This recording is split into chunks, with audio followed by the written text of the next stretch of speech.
చేద్దాం. భరత్, బీసీ రిజర్వేషన్లు స్థానిక సంస్థల ఎన్నికలపై ఎప్పుడు క్లారిటీ వచ్చే అవకాశం? సో ఇవాళ రాష్ట్ర కేబినెట్ సమావేశమైంది. మరి కాసేపట్లో మంత్రులు కూడా బ్రీఫ్ చేయబోతున్నారు. మనకు అందిన సమాచారం ఏంటంటే, ఇప్పుడు నేను నిన్ననే చెప్పాను, జూబ్లీ హిల్స్ ఎన్నికల వరకు ఏ నిర్ణయం తీసుకోదు కాంగ్రెస్ పార్టీ అని చెప్పాను. అదే జరగబోతుంది. మళ్ళీ నవంబర్ 7న రాష్ట్ర కేబినెట్ సమావేశం ఉంటుందట. నవంబర్ 3న హైకోర్టులో కేసు ఉంది కాబట్టి ఆ కేసులో హైకోర్టు ఏం చెప్తుందో చూసి తర్వాత నిర్ణయం తీసుకుంటారని చెప్పారు. నవంబర్ 3న హైకోర్టు కేసు ఉంది, కానీ హైకోర్టు 30-40 మంది ఆర్గ్యుమెంట్స్ వినాలి. దానికి 4-5 రోజులు, వారం రోజులు పడుతుంది.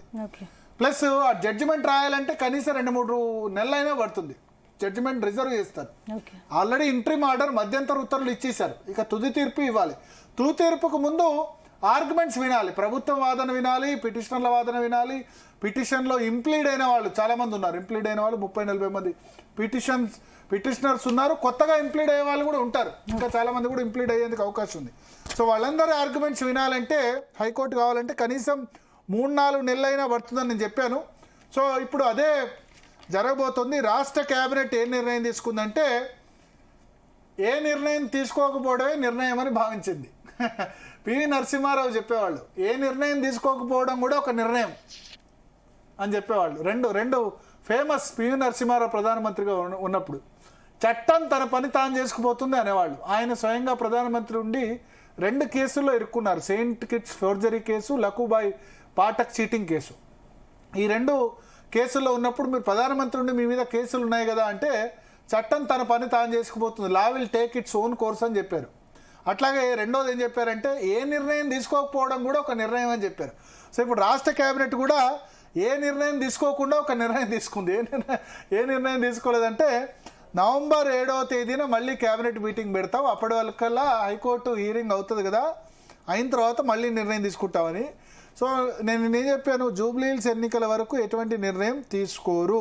జూబ్లీ హిల్స్ ఎన్నిక ఏదైతే ఉందో దాని రిజల్ట్ నవంబర్ 14వ తేదీ వస్తుంది కదా. నవంబర్ 11వ తేదీన ఎన్నిక ఉంది, నవంబర్ 14వ తేదీన రిజల్ట్ వస్తుంది. ఆ రిజల్ట్ని బట్టి కాంగ్రెస్ పార్టీ యాక్షన్ ప్లాన్ ఉంటుంది. ఆ రిజల్ట్ కాంగ్రెస్ ఫేవర్లో వచ్చి మంచి మెజారిటీతో గెలిచింది అనుకోండి, ఇమ్మీడియట్గా లోకల్ బాడీ ఎలక్షన్ పెట్టేస్తారు. 3 బాగుంది కాంగ్రెస్. ఎందుకంటే సిటీలో రాష్ట్రం అంతా కాంగ్రెస్ గెలిచిన, సిటీలో ఒక సీటు కూడా గెలవలే. ఒక ఇబ్రహీంపట్నం ఎమ్మెల్యే సిటీ అవుట్స్కట్స్లో ఇబ్రహీంపట్నం మల్రెడ్డి రంగారెడ్డి ఒక్కళ్ళే గెలిచారు. మిగతా అన్ని టీఆర్ఎస్, ఎంఐఎం, బీజేపీ, ఒకటి రాజాసింగ్. కాంగ్రెస్ ఒక్క సీట్, కోర్ సిటీలో ఒక్క సీటు కూడా గెలవలేదు. జిహెచ్ఎంసీలో కాంగ్రెస్ బలం లేదు. లాస్ట్ టైం కూడా 150 కార్పొరేటర్లు అయితే 2 మాత్రమే గెలిచారు. సో అటువంటి కోర్ సిటీలో జూబ్లీ హిల్స్లో కాంగ్రెస్ పార్టీ గెలిస్తే ఇంకా అంతకన్నా ఏముంది, కాంగ్రెస్ తిరిగే లేదని చెప్పి దాంతో పంచాయతీ ఎన్నికలకు వెళ్ళిపోవచ్చు. లేదా ఓడిపోయింది అనుకోండి, 2-3 నెలలు ఆగుతారు. సిచ్యువేషన్ అది మర్చిపోవాలి ప్రజలు.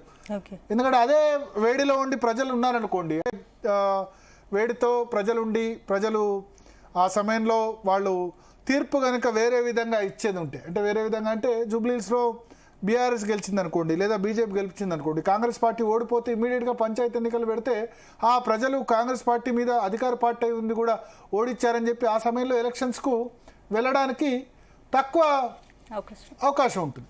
కానీ గెలిచారనుకోండి, కాంగ్రెస్ పార్టీ గెలిచింది అనుకోండి జూబ్లీ హిల్స్ ఎన్నికల్లో, అప్పుడు వాళ్ళు ఏమో అనుకుంటారు, ఎట్లా మేము గెలిచాం కదా, సో ఈ సమయం మాకు అనుకూలంగా ఉంది కదా, అనుకూలంగా ఉన్నప్పుడు వెళ్దాం కదా, వెళ్తే ఎన్నికలకు వెళ్తే ఇబ్బంది ఏంది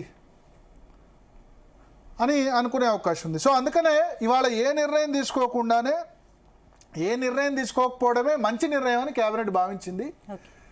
జూన్ అంటున్నా, నవంబర్ 7వ తేదీన మళ్ళీ కేబినెట్ మీటింగ్ ఉంది. 3వ తేదీన హైకోర్టులో రిజర్వేషన్లు ఉంది. అదే మంత్రివర్గ బృందం ఇప్పుడు చెప్పబోతుంది. పొంగులేటి శ్రీనివాసరెడ్డి, ఇతర మంత్రులు కూడా వివరించబోతున్నట్టుగా మనకు తెలుస్తుంది. మరి కాసేపట్లో బ్రీఫింగ్ కూడా ఉండబోతుంది. కొద్దిమంది మనం వీలైతే ఎక్స్పర్ట్స్ ఒపీనియన్ కూడా దీనికి సంబంధించి